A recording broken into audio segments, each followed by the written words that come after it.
Okay.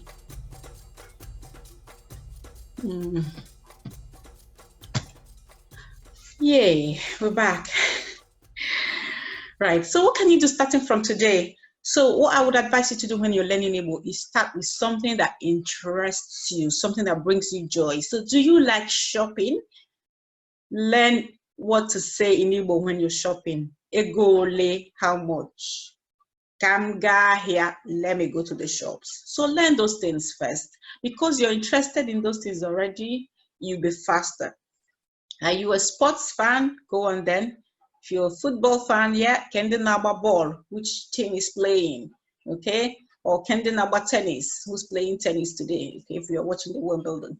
So whatever your interest is, or is it music, then go and listen. There's a lot of Igbo music out there. There's Flavor, there's Zoro, and all those Igbo musicians, okay?